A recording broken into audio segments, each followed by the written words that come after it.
हुए कर सकते हैं। भगवान ये सब बताते हैं कि कैसे अपने कर्मों को शुद्ध करना है और कैसे पूर्व में कर्मों को शुद्ध करके भगवान लोग जो भक्त थे उन्होंने भगवान भगवत प्राप्ति की।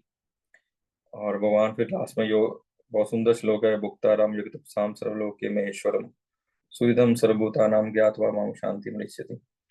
और परम शांति की अवस्था को भी बताते हैं कि परम शांति क्या है, कैसे वो प्राप्त की जा सकती है, और सब उसमें बहुत सुंदर डिटेल में भगवान बताए हैं। अभी छठे अध्याय में जिसका नाम प्रभुपाद ने दिया ध्यान योग। ध्यान योग है प्रत्येक चीज भगवान ने जो बताई है गीता में, अपने वेदों में, शास्त्रों में, हमारे लिए उसको जानना और समझना और उसको पालन करना बहुत जरूरी है। हालांकि अभी जो ज्ञान ये ध्यान योग शुरू हो रहा है, जो मैंने 2-3 श्लोका 4 श्लोका देखे, इसमें संन्यास के बारे में या अष्टांग योग के बारे में, और प्रभुपाद इसमें बहुत सुंदर से तात्पर्य में बताते हैं कि हमारे लिए क्या करना है, जो भक्त हैं उनके लिए क्या करना है। ठीक है, हम लोग सुनते हैं। ओम नमो भगवते वासुदेवाय। ओम नमो भगवते वासुदेवाय। ओम नमो भगवते वासुदेवाय। श्री भगवान वाच अनाश्रित करम फलम कार्यम कर्म करोति या स सन्न्यासी च योगी च न निर अग्निर्च क्रिया। श्री भगवान ने कहा, जो पुरुष अपने कर्म फल के प्रति अनासक्त है और जो अपने कर्तव्यों का पालन करता है, वही सन्यासी और असली योगी है। वह नहीं जो ना तो अग्नि जलाता है और ना कर्म करता है। तो यहाँ सन्यास के बारे में बता रहे हैं कि सन्यासी किसको बोलते हैं। सन्यासी बोलते हैं जो जिसकी जो अपने आप को मटेरियल वर्ल्ड से डिटैच कर लेता है। और मटेरियल वर्ल्ड में तो ऐसा नहीं है कि वो डिटैच कर लेगा तो वो दूसरी दुनिया में चला जाएगा। वो यहाँ रहते हुए भी, इस भौतिक संसार में रहते हुए भी, एक तो जो वास्तविक सन्यासी हैं उनकी अवस्था ये, इस संसार में रहते हुए वो दिव्य संसार में, दिव्य अनुभूति में ही रहते हैं। और वो इस भौतिक संसार से अटैच नहीं होते, उनकी आसक्ति नहीं होती। आसक्ति मतलब उनकी किसी चीज में, वो भौतिक संसार की किसी चीज में अपनी इंद्र तृप्ति नहीं करना चाहते।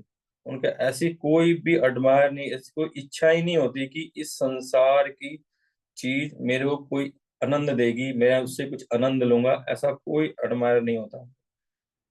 तो यहाँ वही बोल रहे हैं कि अपने कर्म और अपने कार्य को, भगवान यहाँ बोल रहे हैं कि वो ऐसा नहीं है। सन्यासी का अर्थ ये नहीं है कि वो अपने कार्य को, कर्मों को छोड़ दे, वो अग्नि जलाना छोड़ दे, ऐसा नहीं है। वो भगवान बोले सन्यासी वास्तव में वो है जो अपने कर्म फलों के प्रति अनासक्त हो और अपने कर्तव्यों का पालन करे। वो अपने कर्म फलों के प्रति अनासक्त है लेकिन अपने कर्तव्यों का पालन कर रहे हैं, कि अपने कर्तव्य, अपनी रिस्पॉन्सिबिलिटीज, अपने कर्म वैसे ही कर रहे हैं, लेकिन उनका जो फल है उसके प्रति वो आना सकता है, उसमें वो अटैच नहीं है। वो जो कर्म फल है, जो सन्यासी का कार्य क्या होता है, वो जो भी करते हैं वो भगवान के लिए करते हैं। और यहाँ पे प्रभुपाद इसके तात्पर्य में बताते हैं कि वो भगवान यहाँ डिस्क्राइब कर रहे हैं। पिछले चैप्टर में भगवान ने अष्टांग योग के बारे में थोड़ा सा बताया, लेकिन इस चैप्टर में भगवान अष्टांग योग के बारे में बताए हैं। हालांकि प्रभुपाद इन श्लोक्स के परपट में लिख रहे हैं कि ये वास्तव में अष्टांग योग हम लोगों के लिए नहीं है, जो भक्त हैं और ये उनके लिए अष्टांग योग नहीं है। और जो जो समय और जो काल है वो भी अष्टांग योग के लिए अप्रोप्रिएट नहीं है, वो भी अष्टांग योग के लिए नहीं है। जो समय है अभी चल रहा है वो भी अष्टांग योग करना पॉसिबल नहीं है, बहुत कठिन है। प्रभुपाद लिख रहे हैं कि किंतु इस कलयुग में सामान्य जनता के लिए इसे संपन्न कर पाना अत्यंत कठिन है। कि अगर जो लोग अष्टांग योग करते हैं, हालांकि अष्टांग योग अभी बहुत ही कम ऐसे अष्टांग योग के टीचर ही होंगे या ऐसे योगी होंगे जो अष्टांग योग करते हैं। अभी तो जैसे हमारे रामदेव बाबा जी हैं, वो भी सिर्फ प्राणायाम ही कराते हैं, सिर्फ योग कराते हैं, अष्टांग योग नहीं कराते। सिंपली अपने शारीरिक इस बॉडी देह देह के स्टेज तक ही वो करा रहे हैं। इस देह को कैसे ठीक रखा जाए, इस देह को कैसे तंदुरुस्त रखा जाए। लेकिन अष्टांग योग का ये कार्य नहीं होता कि सिर्फ देह तक हो। अष्टांग योग कार्य होता है, योग मतलब जोड़ना, भगवान से जोड़ना। अष्टांग योग का कार्य है कि भगवान से जोड़ना। यम, नियम, आसन, प्राणायाम, प्रत्याहार, ध्यान, धारणा, समाधि, मतलब अष्टांग योग का जो कार्य है वो समाधि अवस्था तक है। कि वो समाधि का अर्थ है कि वो सब कुछ, उसको और कुछ मतलब नहीं है, या और कुछ वो उसके चिंतनीय नहीं है। केवल और केवल हरि, श्री कृष्ण के सम, मतलब उनकी इच्छाओं को पालन करने के लिए उसकी इच्छाएं रह जाती हैं और कुछ भी नहीं रहता। तो प्रभुपाद यहाँ लिख रहे हैं कि अष्टांग योग अत्यंत कठिन है, और अष्टांग योग की पद्धति मन और इंद्रियों को वश में करने का साधन है। अष्टांग योग से मन और इंद्रियों को साधन वश में करके उसको भगवान के चरणों में अर्पित करना होता है। तो लेकिन जो कृष्ण भावना भावित है, या कृष्ण भावना अमृत आंदोलन है, प्रभुपाद लिख रहे हैं कि उसमें एक ही ये कार्य बहुत आसानी से हो जाता है। अष्टांग योग बहुत टफ है, और उसमें सफलता मिलने के चांसेस आज के युग में बहुत ही रेयर है। लेकिन जो कृष्ण भावना भावित है, या कृष्ण भावना अमृत आंदोलन है, या जो कृष्ण भावना भावित होना चाहते हैं, उसमें ये सिद्धि प्राप्त करना कि हमारी मन और इंद्रियां पूर्ण रूप से भगवान में नियोजित हो जाएं, हमारी और मन और इंद्रियां हमारे वश में होकर पूर्ण रूप से कृष्ण भावना भावित हो जाएं, वो कृष्ण भावना अमृत आंदोलन में या इस वैष्णव भक्ति में बहुत इजी है। तो बोलते हैं कि हमारे क्या होता है, इस संसार में प्रत्येक मनुष्य अपने परिवार के पालनार्थ और अपनी सामग्री की रक्षार्थ कर्म करता है, किंतु कोई भी मनुष्य बिना किसी स्वार्थ से किसी व्यक्तिगत तृप्ति के, चाहे वो तृप्ति आत्म केंद्रित हो या व्यापक कर्म कर्म की हो, कि उसके अलावा कुछ नहीं है। जो हम लोग मटेरियल वर्ल्ड में हैं, मटेरियल स्थिति में हैं, या जो अभी ने हमारे मेरे जैसे नव दीक्षित साधक भी हैं, वो भी जो कर्म करते हैं वो क्या है, वो आत्म इंद्रिय के लिए करते हैं। आत्म इंद्रिय भोगवांछा तार नाम काम, कृष्ण इंद्रिय भोग प्रीतिवांछा तार दरे प्रेम नाम। कि हम जो कार्य करते हैं भौतिक स्थिति में, या भौतिक इच्छाओं को के लिए, या भौतिक स्टेज पे रह के वो काम होता है। लेकिन जो ये स्थिति की बात कर रहे हैं वो है प्रेम की स्थिति। लेकिन कृष्ण भावना अमृत से जो जुड़ जाता है, वो धीरे धीरे धीरे धीरे उसका विकास होता है, धीरे धीरे धीरे धीरे वो सेवा में युक्त होता है, धीरे धीरे उसका मन जो है उसके नियंत्रण में आता है, मन शुद्ध होता है और इंद्रियां कंट्रोल में होती हैं। तो वो हमेशा उसमें सिद्धि अवस्था में रहता है। वो जब कृष्ण भावना अमृत में जो नियम बताएंगे उसको पालन करता है, तो सुबह जल्दी उठता है, जल्दी उठ के वो मंगला आरती या जप में लगता है, या कुछ अपने स्वय अध्याय में लगता है। तो उसका क्या कार्य करता है, वो कार्य करता है, वो भगवान की अपनी भक्ति को तीव्र करने के लिए, भक्ति में प्रगति करने के लिए, वो क्या है, वो भी समाधि अवस्था है। जब हम हरे कृष्ण कृष्ण कृष्ण हरे हरे, हरे राम राम राम हरे हरे, जब हम जप करते हैं, या मंगला आरती में जाके या मंगला आरती करते हैं, ऑफरिंग करते हैं, या मंगला आरती में जाते हैं, तो हमारी मन और इंद्रियां भगवान पे सेवा में लगती हैं। तो वो सेवा में लगती हैं, या वो व्यक्ति भागवत पढ़ता है, या भागवत श्रवण करता है, या गुरु के मुख से श्रवण करता है, आचार्य के मुख से श्रवण करता है, तो वो भी समाधि। इस प्रकार हमारे बहुत सारे कार्य हैं।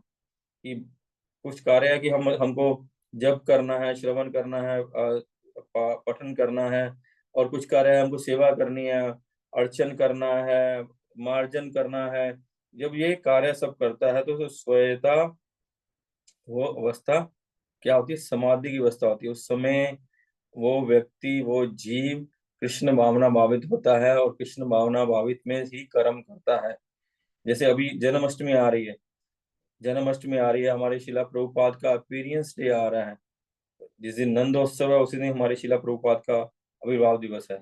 तो जन्माष्टमी है, बहुत सारी सेवाएं हैं, इतनी सेवाएं हैं कि सुबह भोर में ब्रह्म मुहूर्त में उठकर रात को 1 बजे तक 2 बजे तक इतनी सेवाएं, तो एक समय ही नहीं है कि हम किसी और कार्य के बारे में सोच सकें और किसी कार्य में युक्त हो सके। केवल और केवल कृष्ण अवतरित हो रहे हैं, भगवान अवतरित हो रहे हैं, उनके अवतरित होने के उत्सव में, उनके स्वागत में हम लोग सारा दिन अपने आप को उसमें युक्त कर सकते हैं। और अगले दिन हमारे आचार्य और भगवान का नंदोत्सव भी है। हमारे जो प्रतिष्ठित आचार्य हैं उनका उनका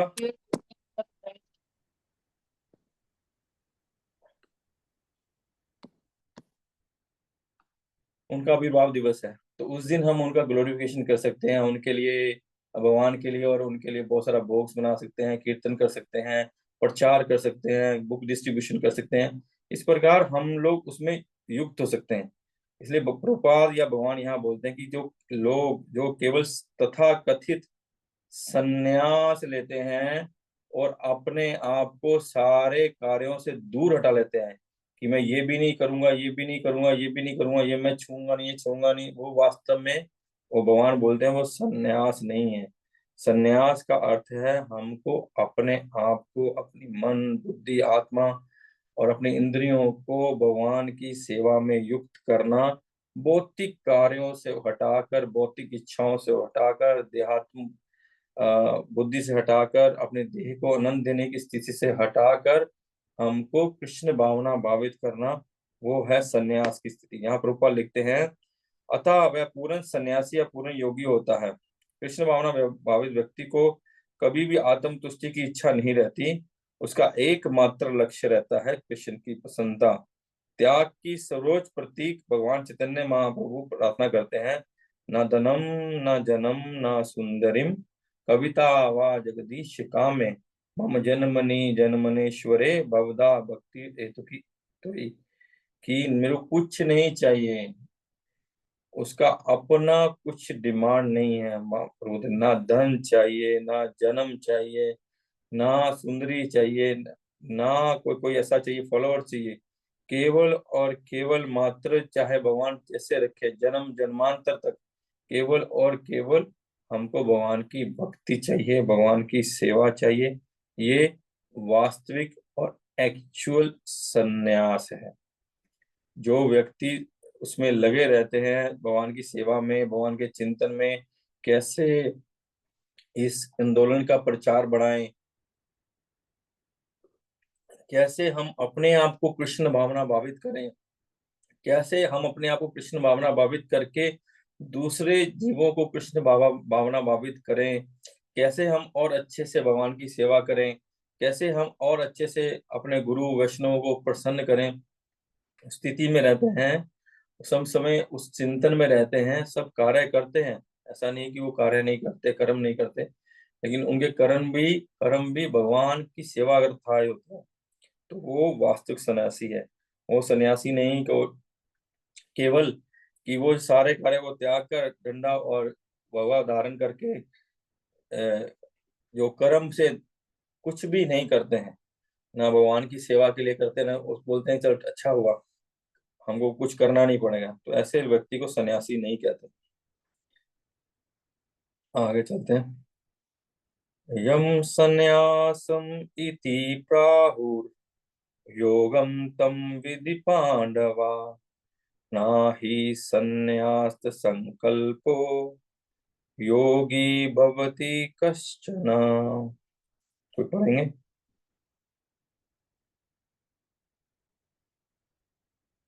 हरे कृष्णा।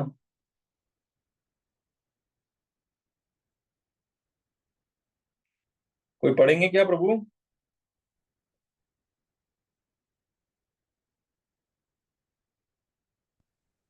मेरे पास तो ये बुक नहीं है प्रभु, हम इंग्लिश में पढ़ दें। हाँ, पढ़ दी पढ़ दीजिए, क्या है? हाँ है। हे पांडुपुत्र, जिसे त्याग कहते हैं उसे तुम योग के समान ही जानना उसे तुम्हें योग के समान ही जानना चाहिए। तो अर्थात स्वयं को परम ब्रह्म से जोड़ना चाहिए, क्योंकि जब तक कोई इंद्र तृप्ति की इच्छा का त्याग नहीं कर देता, तब तक वह योगी नहीं बन सकता। हरे कृष्ण। हरे कृष्ण। ये पाठ जो जिसे संन्यास कहते हैं उसे तो ही तुम योग अर्थात परम ब्रह्म से युक्त होना जानो।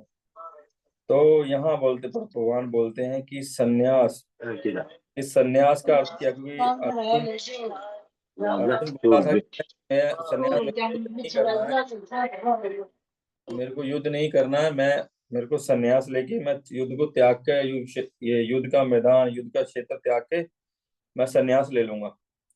तो भगवान इसलिए बता रहे हैं कि जो कर्म को त्यागना, और कर्म, सारे कर्मों को त्याग के हम जंगल में जाके, पहाड़ में जाके सिर्फ वहां जाके बैठ जाएं और कुछ नहीं करें, तो तो क्योंकि कर्म के बिना वैसे भी कोई रह नहीं सकता। अगर हम सोचते हैं त्याग कर हम वहां जाके बैठ जाएं तो वो संन्यास हो जाएगा, हमारी भक्ति में हमारी प्रगति हो जाएगी, ऐसा होगा नहीं। क्योंकि हमारे, अब जब तक हम शुद्ध नहीं होते वैसे ये कर ही नहीं सकते। और हम तथाकथित बहुत सारे लोग, जैसे बहुत सारे लोग हैं जो भक्ति में आते हैं भगवान की और वृंदावन की, या भगवान के पार्षदों की महिमा सुनते हैं, तो वो बहुत जल्दी भावुक हो जाते हैं, और भावुक होकर बोलते हैं हम तो वृंदावन जाके रहेंगे, हम तो मायापुर जाके रहेंगे, और वो अपना कारोबार या नौकरी छोड़ के वृंदावन या वहां जाके मायापुर चले जाते हैं। लेकिन बहुत समय तक वहां या बहुत दिन वहां नहीं रह पाते, क्योंकि उनकी इंद्रियां, मन उनका कंट्रोल में नहीं है, इंद्रियां उनकी शुद्ध नहीं है, उनका भक्ति में प्रगति नहीं हुई है। तो वो भावुकता की स्टेज में अगर वो चले जाते हैं तो वो पुनः वापस आ जाते हैं, या वहां जाके भी भौतिक कार्यकलाप में लिप्त हो जाते हैं। तो वो उसको संन्यास या उसको त्याग नहीं कहेंगे, वो त्याग नहीं है। त्याग, वो संन्यास मतलब हमने भौतिक संसार, भौतिक इच्छाओं को सब त्याग दिया, वो त्याग नहीं है। आप यहाँ रह के भी सन्यासी रह सकते हैं, गृहस्थ जीवन में रह के भी सन्यासी रह सकते हैं, जब आप अनअटैच्ड हो जाएंगे चीजों से। तो यहाँ भगवान कहते हैं कि सन्यास कहते हैं किसको है, हे पांडुपुत्र, जिसे सन्यास कहते हैं उसे ही तो योग तथा पर ब्रह्म से युक्त होने जानो।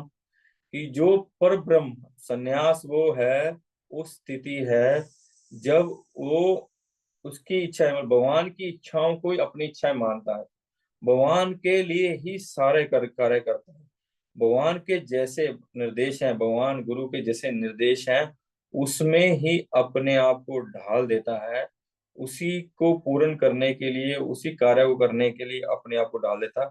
वो सन्यास है, वही भगवान से युक्त होना है। पर वो जैसे बोलते हैं ना कि हम भगवान से मिल जाएंगे, भगवान से मिल जाएंगे मतलब भगवान की इच्छाओं को ही अपनी इच्छाओं को अपनी इच्छाएं मान मान लेंगे, और हमारी कोई इच्छा नहीं है।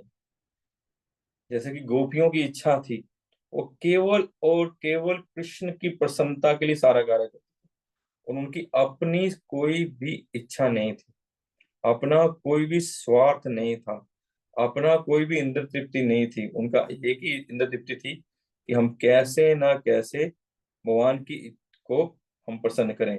ये नहीं कि हमको यहाँ कंफर्टेबल नहीं है, यहाँ हमारा व्यापार नहीं चल रहा है, यहाँ हमारा परिवार से नहीं बन रहा है, यहाँ हमारा समाज से नहीं बन रहा, हमको यहाँ कंफर्टेबल रहेगा, हम छोड़ के यहाँ चले जाएंगे।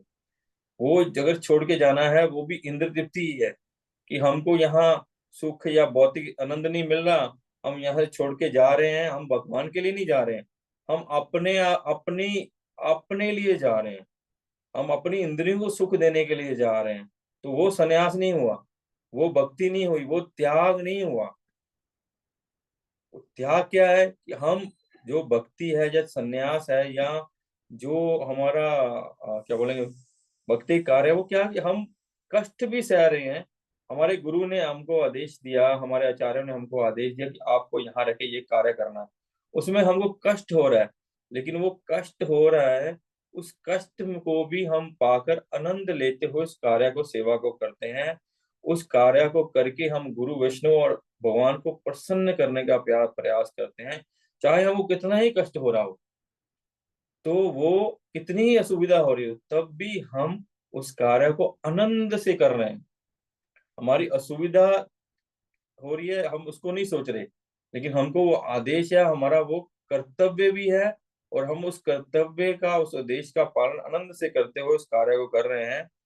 तो वो हो गया है भक्ति, वो हो गया सन्यास, कि हम उसको कर रहे हैं क्योंकि ये हमारे गुरु ने आदेश दिया है, ये हमारा कर्तव्य है, ये नहीं कि हमको यहाँ सुख नहीं मिल रहा तो हम ये कार्य नहीं कर रहे, हमको कुछ और जगह देख खोजेंगे, कहीं और चले जाएं, कहीं और लोगों के या और भक्तों के संग में चले जाएं, यहाँ हम कंफर्टेबल नहीं है, तो हमको वो कंफर्टनेस कहीं में नहीं मिलेगी। हम बोलते हैं कि हम, संत भगवंत बोल रहे थे कि हम अनंत काल से, अनंत जन्मों से अनकंफर्टेबल, असुविधा की स्थिति में, कष्ट की स्थिति में जी जी रहे हैं। तो कष्ट की स्थिति में जी रहे हैं, और हम जहाँ पे हैं वहां भी हमको कष्ट ही मिल रहा है। जो हमारे आसपास हैं, चाहे वो हमारे क्लोज भी हो, चाहे व्यापार में हो, चाहे परिवार में हो, तो वहां से भी हमको कष्ट मिलता है, ऐसा बात नहीं वहां कष्ट नहीं मिलता। लेकिन हम वो कष्ट को सहते रहते हैं क्योंकि हम उसको अपना समझते हैं। लेकिन हमको अगर भक्तों के संग में कहीं कुछ 19-20 होता है तो हम सोचते हैं बाप रे, ये छोड़ो, हम कहीं और कुछ करें। तो वह कहीं भी करेंगे तो कहीं ना कहीं असुविधा आएगी।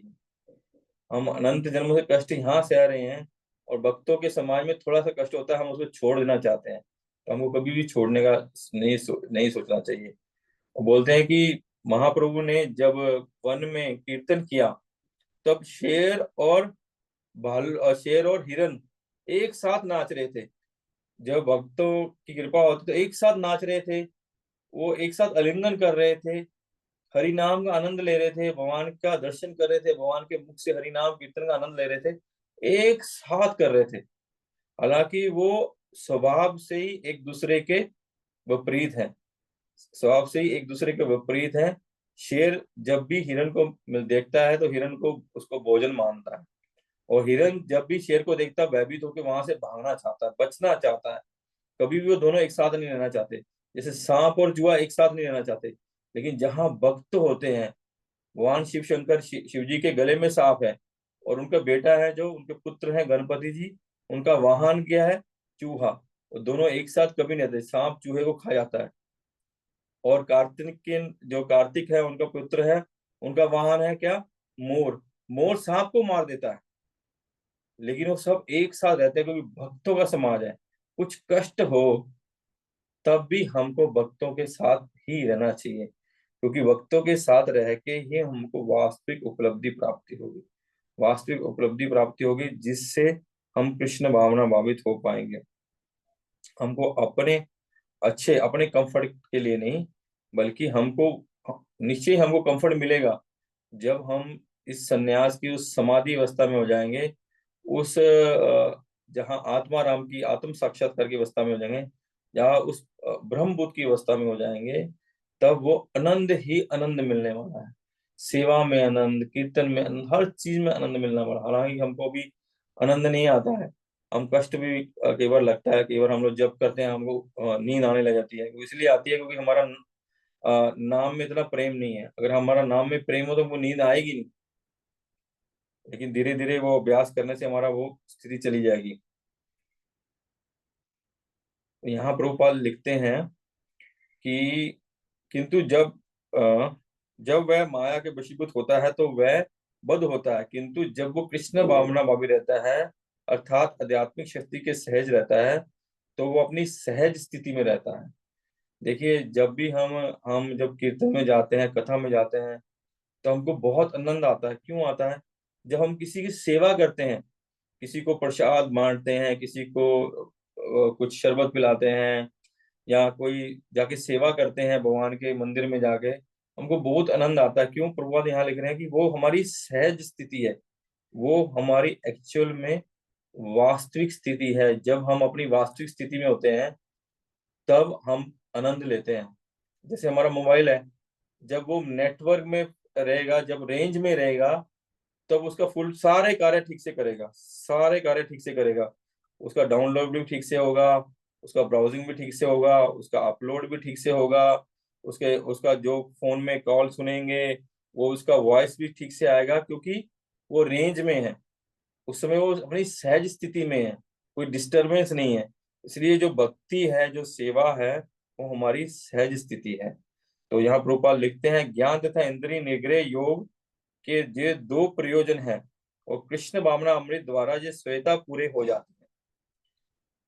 जो इंद्रिय निग्रह है, जब हम इंद्रियों को कंट्रोल करना चाहते हैं, मतलब हम लोग ज्ञान, हमको ज्ञान लेते हैं, मन और इंद्रियों को कंट्रोल करना चाहते हैं, प्रभुपाद के बोल रहे हैं कि कृष्ण भावनामृत में वो श्वेता हो जाते हैं। और प्रभुपाद बोल रहे हैं, प्रभुपाद ऐसे नहीं ब्लफ मार रहे हैं, ये शास्त्र बोलते हैं, आचार्य बोलते हैं कि ऐसा ही होता है। भागवत बोलती है, वासुदेव भगवती भक्ति योग प्रयोजिते जनत आशु ही वैराग्यम ज्ञानम च अहेतुकिम। कि ये जो वासुदेव भगवान श्री कृष्ण की भक्ति करता है, उनकी भक्ति में रक्त होता है, तो ज्ञान श्वेता आ जाता है, और वैराग्य भी बिना किसी कष्ट के आ जाता है।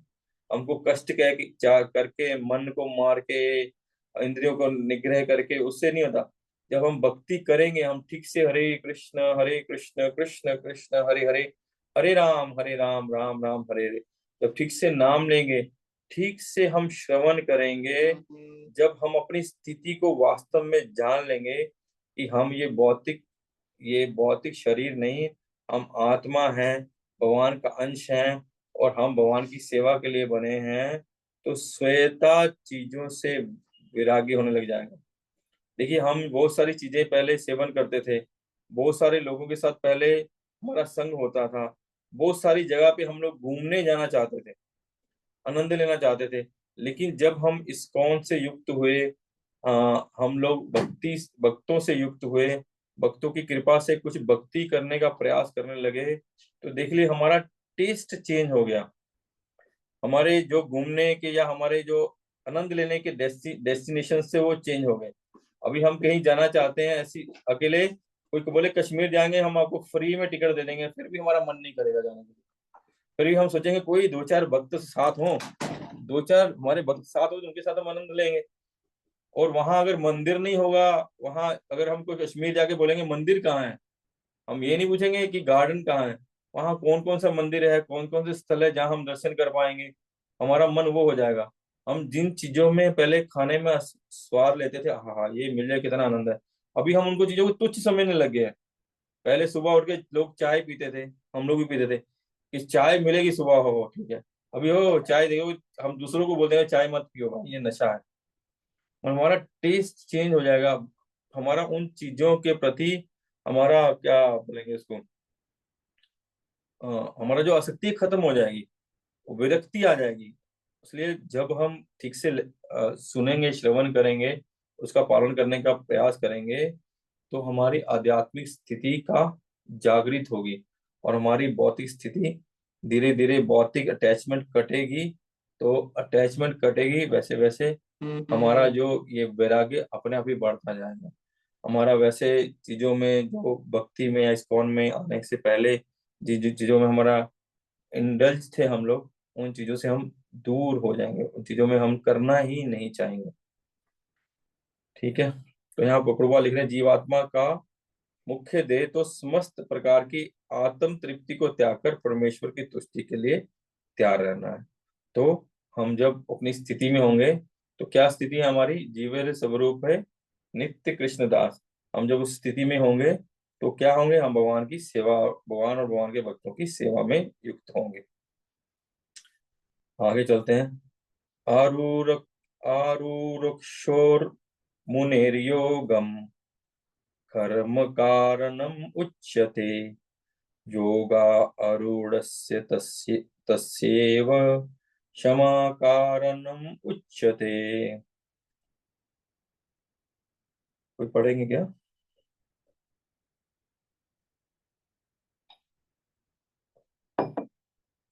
अष्टांग योग के नव साधक के लिए कर्म साधन कहलाता है, और योग सिद्ध पुरुष के लिए समस्त भौतिक कार्यकलापों का परित्याग ही साधन कहा जाता है। तो जो यहाँ पे जो नव साधक हैं, नए नए इस अष्टांग योग में आते हैं, अरुरुक्षो, उनको अरुरुक्षो कहा गया। जो अभी क्या बोलेंगे, परफेक्ट हो चुके हैं, या जो सिद्ध हो चुके हैं, उनको योग आरूढ़ से कहा गया है। मतलब एक नए हैं और एक पुराने हैं, दोनों में डिफरेंस है। दोनों में डिफरेंस, ऐसा नहीं दोनों सेम है, दोनों में डिफरेंस है। इसलिए दोनों के कार्यकलाप में और कार्यों की सिद्धि में अंतर रहता है। दोनों की स्थिति एक नहीं है, एक नए हैं और एक उसमें अपने कार्य में, अपने जो साधना में सिद्ध हो चुके हैं। बोले जो नए साधक हैं, नए साधक होते हैं, वो प्रयास करते हैं, उनको अपने चीजों को, चाहे वो नियम यम है, नियम किसी चीज को पालन करना, नियम जिस किसी चीजों को नहीं करना, यम नियमों को पालन करने में उनको थोड़ा चेष्टा करनी पड़ती है, स्वाभाविक स्थिति नहीं होती। उनको उस चीजों को अपने आप से अवॉइड करने के लिए चेष्टा करनी पड़ती है। उनको किसी चीज को मन कर रहा है, वो मन कर रहा है, किसी चीज का खाने का मन बहुत कर रहा है, लेकिन उसको कष्ट करके उसको उसको अवॉइड करना पड़ता है।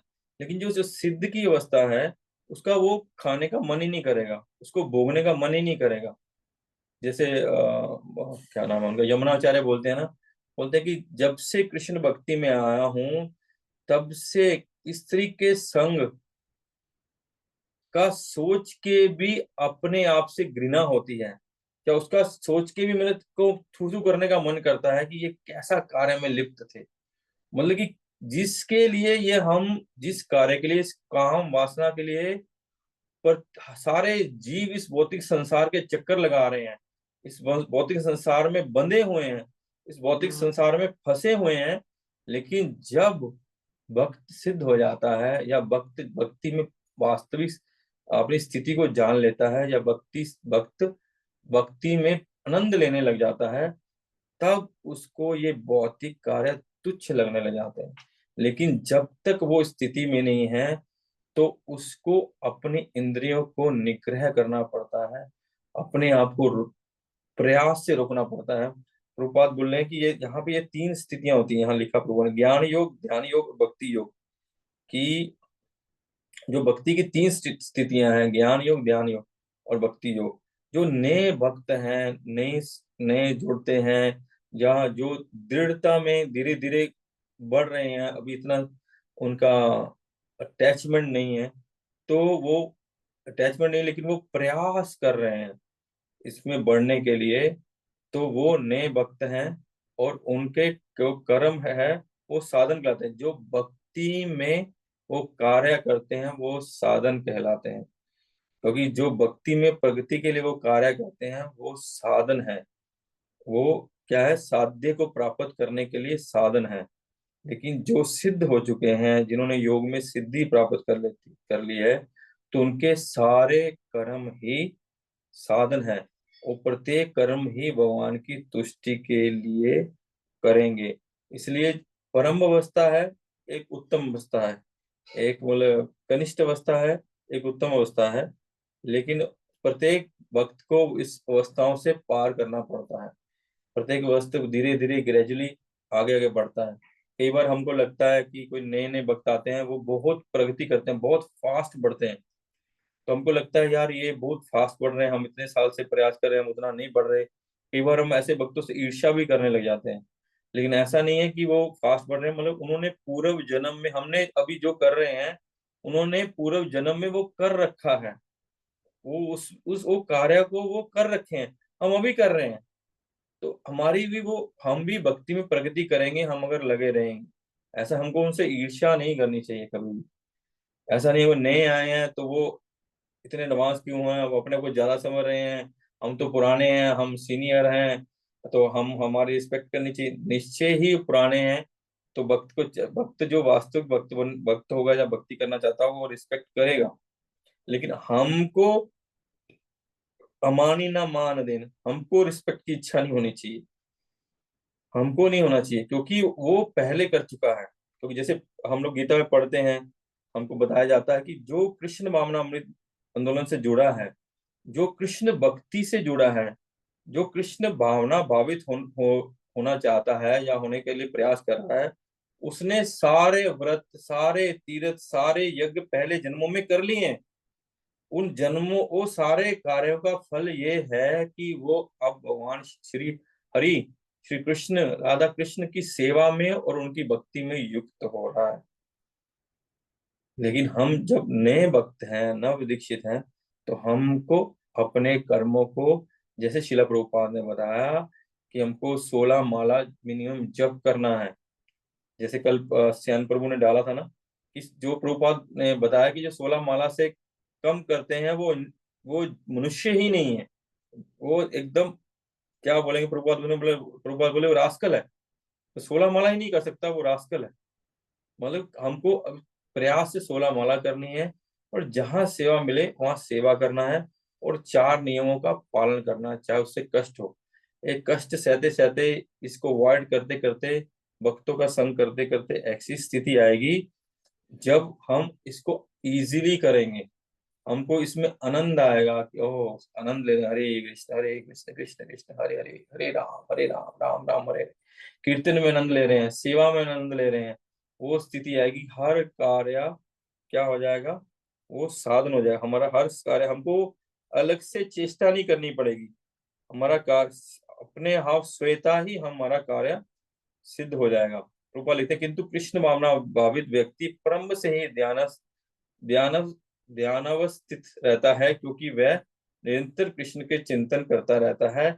इस प्रकार कृष्ण की सेवा में सतत व्यस्त रहने के कारण उसके भौतिक कार्यकलाप बंद हुए माने जाते हैं, क्योंकि उसकी सारे कार्य, सारे कर्म, सारी चेष्टाएं, सारी इच्छाएं केवल कैसे हम भगवान की सेवा करें, कैसे अच्छे से अच्छे अनुष्ठान का आनंद और करें, कैसे अच्छे से अच्छे कीर्तन करें, कैसे मैं और पढूं और गीता को समझूं, और भागवत का श्रवण करूं और भागवत को समझूं, उसको अपने जीवन में पालन करूं, वो करते हैं तो वो सारे के सारे समाधि अवस्था है, वो श्रेष्ठ अवस्था है। ठीक है। तो जो अष्टांग योग बताया गया, जो ध्यान, धारणा, समाधि, ये क्या है, आरूढ़ से जो ऊपर के भक्त हैं समाधि अवस्था में, जिनका ध्यान, सारा मन बुद्धि कृष्ण को अर्पित कर दिया है, जैसे भगवान गीता में बोलते हैं, मैं अर्पित मना बुद्धि माम अवेश्य असंशय, कि मेरे को मन और बुद्धि अर्पित कर दो, तुम मेरे को निश्चय पाओगे। उस श्वेता ही जब हम प्रभुपाद के बताए हुए नियमों को पालन करते हैं तो हमारी मन बुद्धि उसमें लग जाती है। और हम तो खासकर इस्कॉन वाले, जो जो महाप्रभु के फॉलोअर्स हैं, उनको तो प्रचार करना है, उनको जा रहे देखो तारे कहो कृष्ण उपदेश, जो मिलता है उसको कृष्ण का उपदेश बताना है। तो है जिससे मिलेंगे कृष्ण की बात करो, जिससे जिसके पास जाएंगे कृष्ण के नाम रूप गुण लीला धाम का उसका उसका गुणगान करेंगे, तो निश्चय ही हम वो क्या है, उसकी सिद्ध अवस्था है, वो ध्यान उसका कृष्ण में रहेगा, धारणा रहेगी कैसे न कैसे हम मन को, अपने आप को और भक्तों लोगों को कृष्ण भक्ति में लगाएं। और जब ऐसी ध्यान धारणा रहेगी तो समाधि अवस्था है। ठीक है।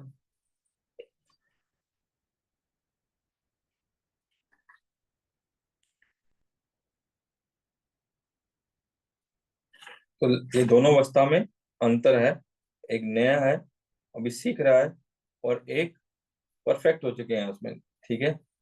तो जैसे हमको रूप गोस्वामी ने बताया है कि हमको दोनों के साथ, हम तो छोटे हैं, हमको तो अपने को दीनता दैनता होनी चाहिए, हम छोटा मानना चाहिए।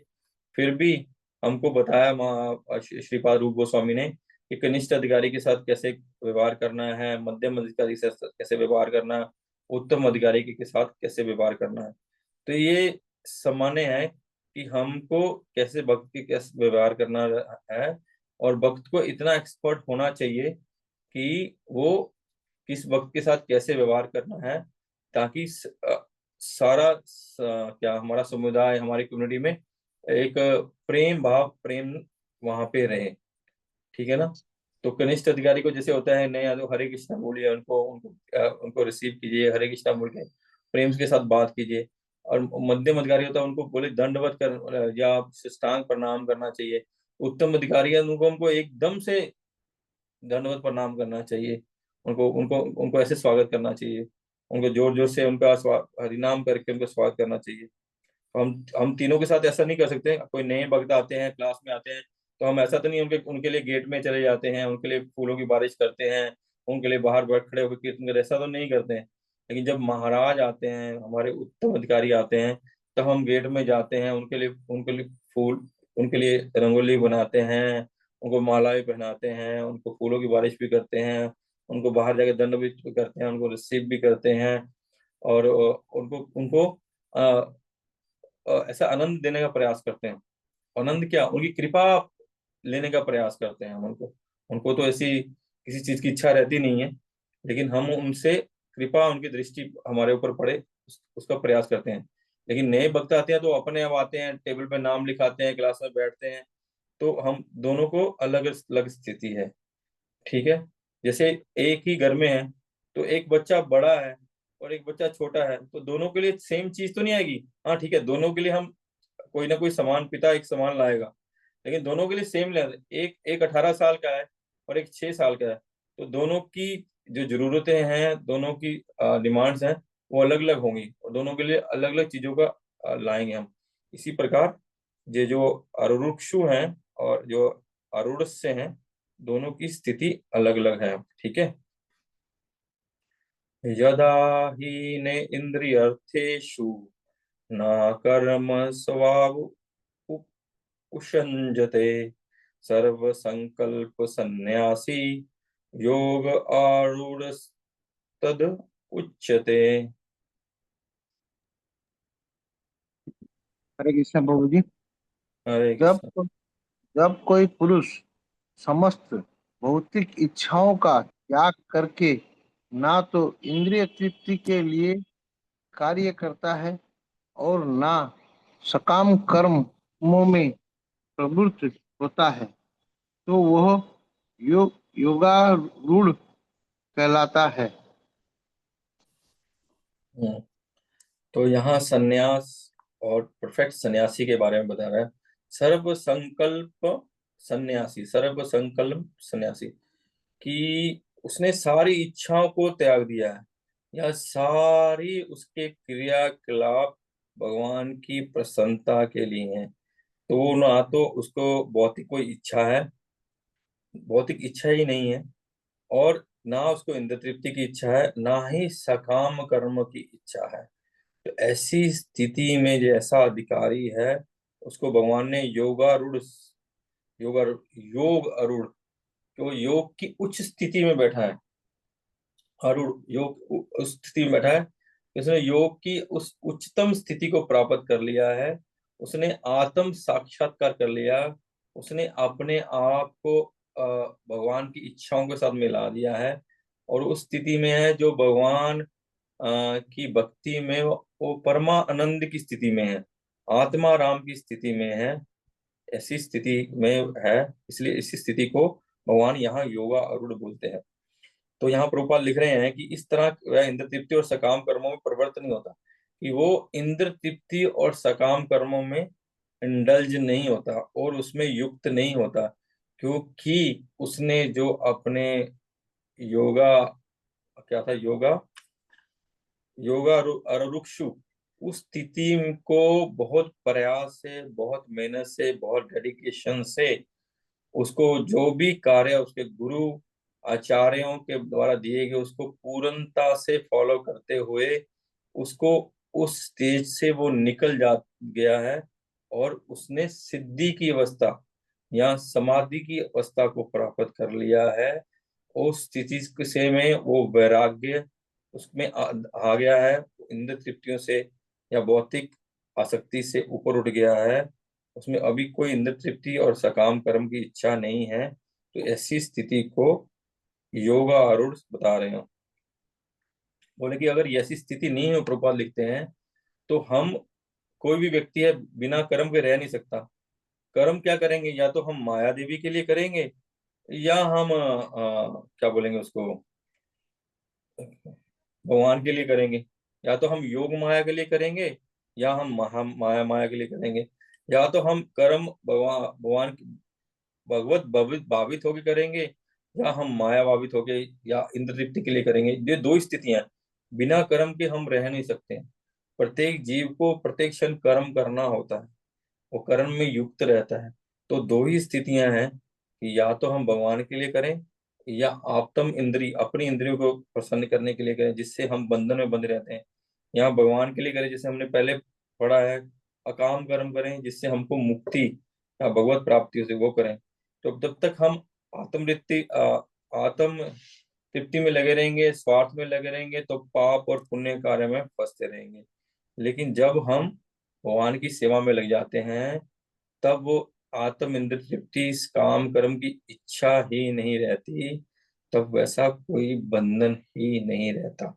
वो सब कार्य करते, लगता है कि वो नॉर्मल कार्य कर रहे हैं, वो भी खा रहे हैं हम भी खा रहे हैं, वो भी कपड़े पहन रहे हैं हम भी पहन रहे हैं, वो भी तिलक लगा रहे हैं हम भी रह रहे हैं, वो भी गीता भागवत पढ़ रहे हैं हम भी पढ़ रहे हैं, लेकिन हम में और उनमें अंतर है, क्योंकि वो पूर्ण रूप से कृष्ण भावना भावित है और हम लोग अभी प्रयास कर रहे हैं कृष्ण भाव भावित होने में।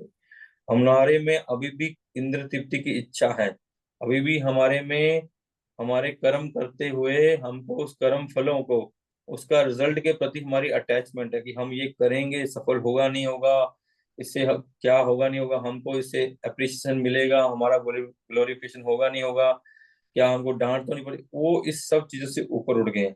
कोई स्वार्थ नहीं है, पूर्ण निष्ठा से, पूर्ण श्रद्धा से, पूर्ण डेडिकेशन से वो भगवान की सेवा में युक्त रहते हैं। और ऐसे को क्या, सर्व संकल्प सन्यासी, हर प्रकार की इच्छाओं को भगवान से युक्त कर देते हैं, उनकी अपनी कोई इच्छा नहीं रहती।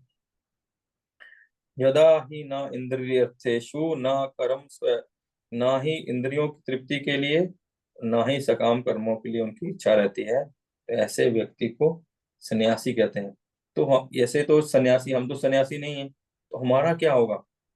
हमारा होगा कि हमको जो, हम जो दीक्षित हैं या दीक्षा लेना चाहते हैं, जो दीक्षा के लिए तत्पर हैं, या जो भक्ति में आगे बढ़ना चाहते हैं, भक्ति करना चाहते हैं, चाहे वो दीक्षित हैं या दीक्षित हैं, लेकिन हम सब में ये इच्छा होनी चाहिए कि हम भक्ति में आगे बढ़ें। आप भक्ति में आगे बढ़ें और भक्ति की सेवा में ज्यादा से ज्यादा युक्त हो पाए। तो मैं कल ये सोच रहा था कि जो मंदिर में सेवा है कि फेस्टिवल कमेटी की, मैं उसको छोड़ दूंगा, लेकिन जब मैंने ये इसको पढ़ा तो मेरे को ये लगा कि हम, हो सकता है कि हमको वो करते हुए कुछ असुविधा होती हो, लेकिन हमको वो सुविधा को स्वागत करना चाहिए, क्योंकि वो असुविधा भगवान की सेवा के लिए है। तो मैंने सोचा नहीं, कुछ भी हो हमको सेवा में युक्त होना चाहिए, नहीं तो हम बचने के लिए सब छोड़ के साइड में बैठ जाएं, तो वो तो भक्ति नहीं हुई, वो तो भक्ति नहीं हुई। तो इसलिए हमको ज्यादा से ज्यादा सेवा में युक्त होना चाहिए। ठीक है, यहीं रखते हैं। किसी का कोई प्रश्न है?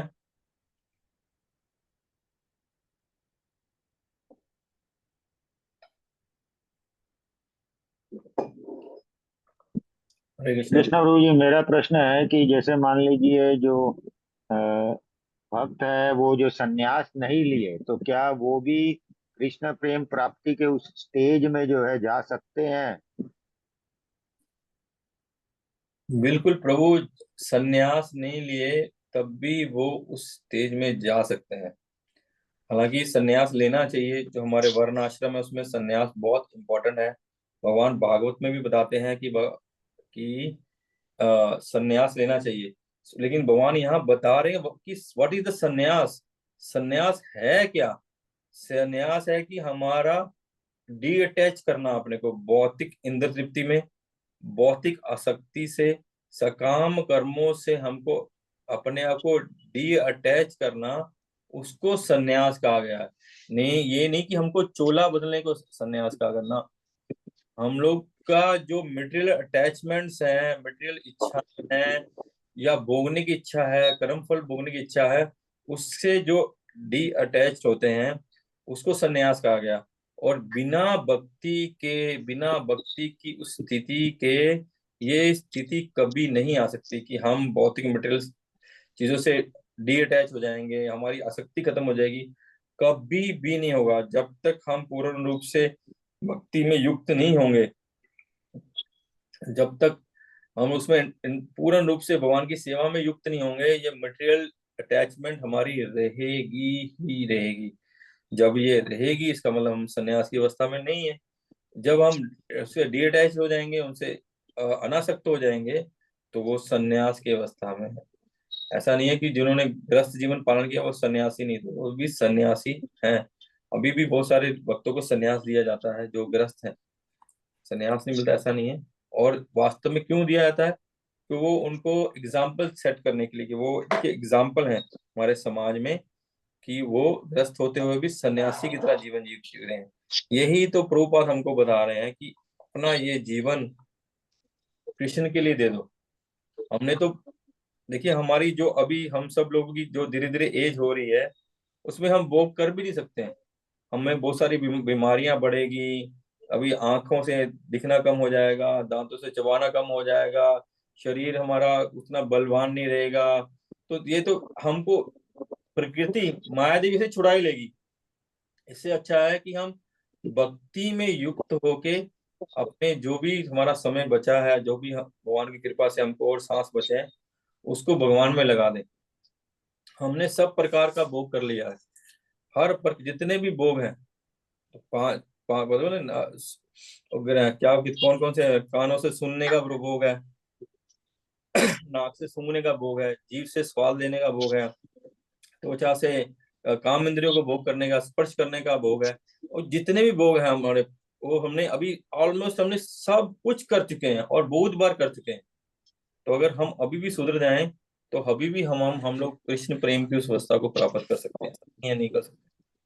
प्रभुपाद बोले 1 सेकंड चाहिए भगवत प्राप्ति के लिए, कि हम जैसे उपाधि शून्य होंगे, हम लोग भगवत प्राप्ति जैसे ही हमारा मन निर्मल होगा, सर्व उपाधि विनिर्मुक्तम तत्परतरम निर्मलम।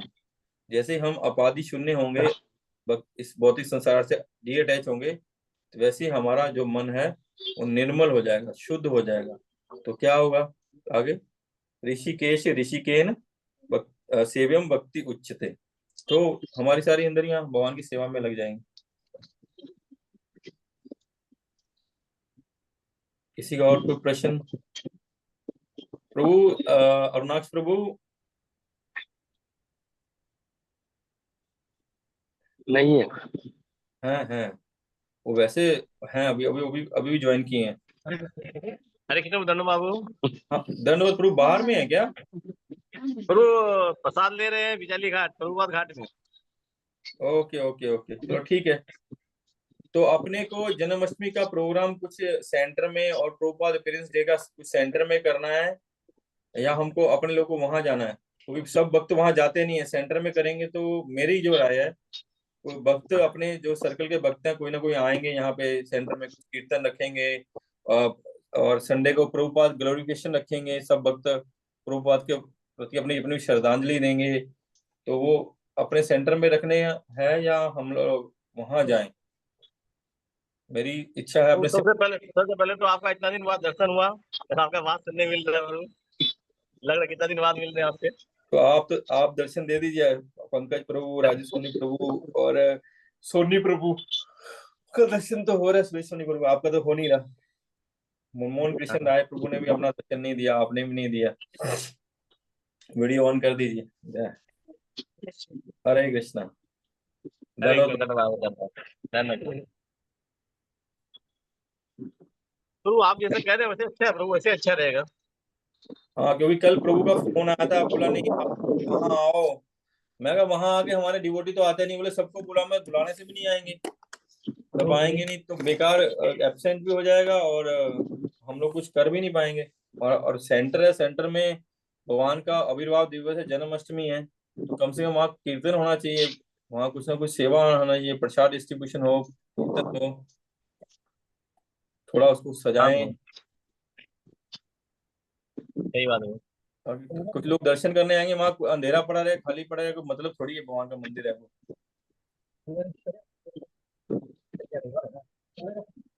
तो फिर अपने अपने सेंटर में रहेंगे, ठीक है ना? और जिनके भी गोपाल जी हैं, अपनी ऐसी व्यवस्था करने का प्रयास करें, सब अपने अपने गोपाल जी को लेके वहीं आ जाइए। जिसको भी भोग लगाना है वहां सेंटर में आ जाइए, वहां सब मिलके 12 बजे भगवान का आरती करेंगे, भगवान को गोपाल जी को ऑफर करेंगे, और वहां कीर्तन करेंगे। ऐसा सिस्टम में होना चाहिए। हरे कृष्ण प्रभु। हाँ जी प्रभु। हरे कृष्ण प्रभु। प्रभु राजेश बंसल प्रभु एक सुझाव दे रहे हैं कि अपना 15 अगस्त को भी कर सकते हैं क्या?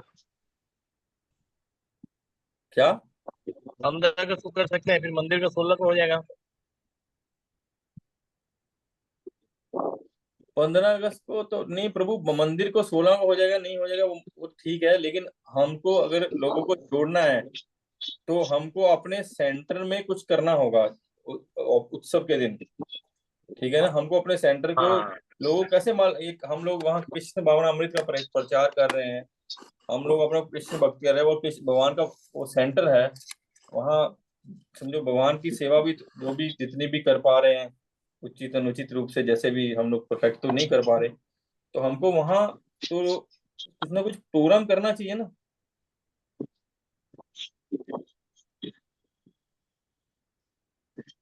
नहीं तो हम उसको डेवलप नहीं कर पाएंगे प्रभु।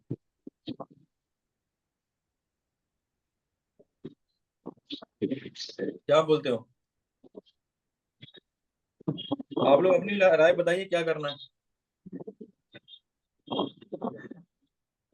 मनमोहन प्रभु, पंकज पांडे प्रभु, पंकज नेत्र प्रभु, राजू सोनी प्रभु, सुरेश सोनी प्रभु, आप लोग अपनी राय बताइए।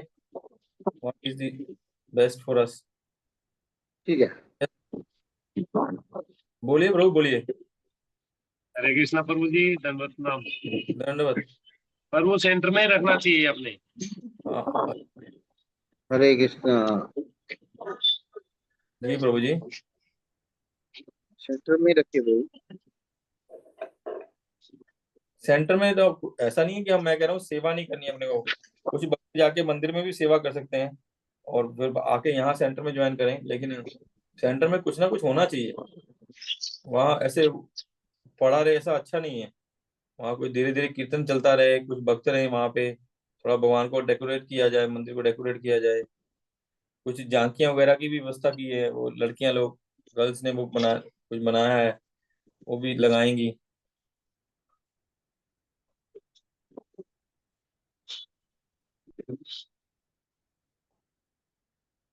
प्रभु बोलिए प्लीज सब लोग।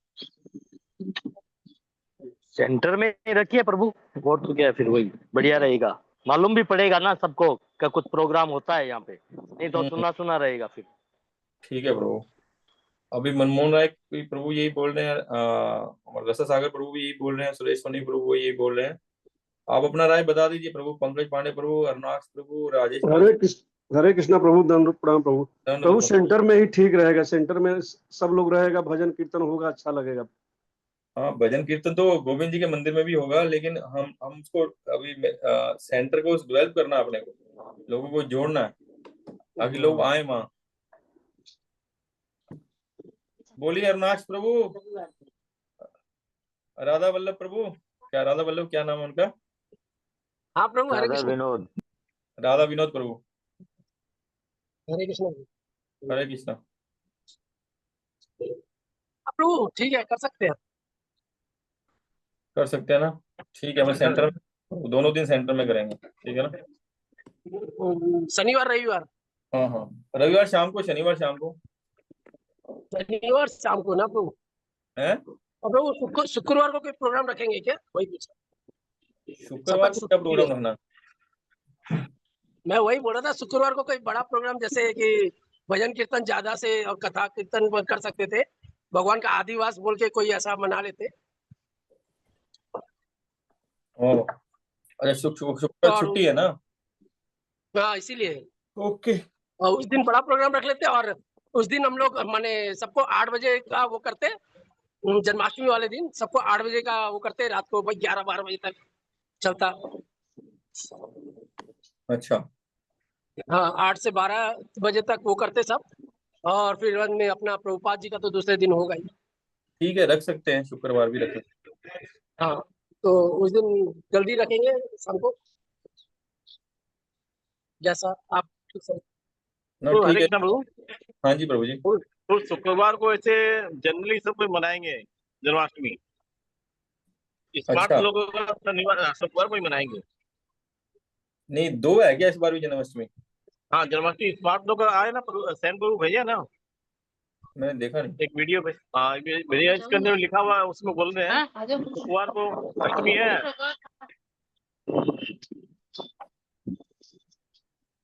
और अपने वेस्टर्न लोग शनिवार को मनाएंगे 16 तारीख को। अच्छा, मैंने देखा नहीं वीडियो कहाँ है। प्रभु जी, जो आप वीडियो भेजे हैं उस वीडियो में विधिवत बताया गया है कि मतलब 16 तारीख को ही जन्माष्टमी मनाया जाएगा। अभी नया वीडियो आया ना उनका, सुबह ही भेजे ना, नहीं कल कल शाम को भेजे भेजे। थे, कल भेजे थे, कल भेजे थे। कल भेजे थे प्रभु जी। ठीक है, आदिवास कर सकते हैं, कीर्तन कर सकते हैं, कीर्तन कर सकते हैं 15 अगस्त को। ठीक है प्रभु, फिर 15 अगस्त को बनाते हैं, कोई प्लानिंग करते हैं। आज तो हाँ। ठीक है। ठीक ठीक है।